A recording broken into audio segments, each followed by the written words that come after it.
네, 안녕하세요. SNU 서울병원 정형외과 전문의 무릎 전담팀의 장작 원장입니다. 무릎 인공관절 수술을 로봇 수술로 한다면 과연 어떻게 하는 것일까? 여러분들께서 궁금해하실 모든 질문들을 끌어모아서 답변을 잘 해드리는 시간을 갖도록 하겠습니다. 역시 제일 궁금해하시는 질문이죠. 한마디로 말씀드리면 로봇이 혼자서 수술하는 것은 아닙니다. 숙련된 의사와 로봇이 힘을 합쳐 수술한다고 보시면 됩니다. 로봇의 팔로 뼈를 깎게 되는데요. 로봇의 팔에 톱이나 버라는 절삭기를 연결해서 그걸 사람이 하는 것입니다.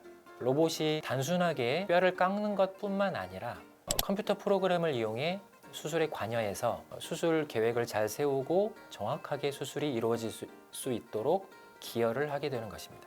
첫 번째, 수술 전에 로봇이 계획한 수술 플랜 화면을 보고 어떤 크기의 인공관절이 어떤 각도로 삽입이 될지, 얼마나 뼈를 절삭할지 환자에 대한 수술 방법을 정합니다.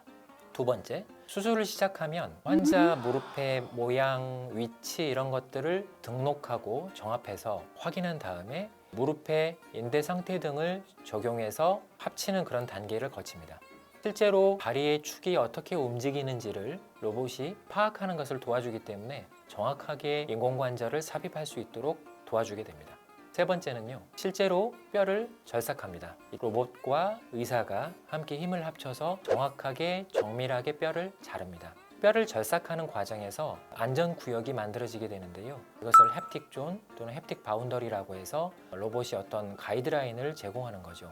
신경과 혈관 같은 중요한 구역을 건드리지 않도록 안전하게 신경 써서 수술할 수 있게 해줍니다. 네 번째로는요, 인대 균형을 맞추는 데 있어서 로봇이 도움을 줍니다. 실제 인공관절을 삽입하고 수술을 마무리하게 됩니다. 저희 SNU 서울병원에서는 마코와 로사라는 두 대의 로봇을 가지고 있고요. 1:1 환자 맞춤용 인공관절을 할 수 있도록 정확하고 안전한 진료를 제공하고 있습니다. 두 대의 로봇을 보유함으로써 좀 더 선택의 폭을 넓힐 수 있는 그런 기회를 제공해 드리고 있습니다. 그런데 이런 로봇 인공관절이 과연 안전한 걸까 궁금하시죠? 다음 시리즈에서는 이런 로봇 인공관절 수술이 과연 안전한지에 대해서 얘기해 드리는 시간을 갖도록 하겠습니다. 구독과 좋아요 부탁드리겠습니다. 안녕히 계십시오. 시작하고 끝날 때만 신나고 중간에 하는 건 완전히 알겠습니다.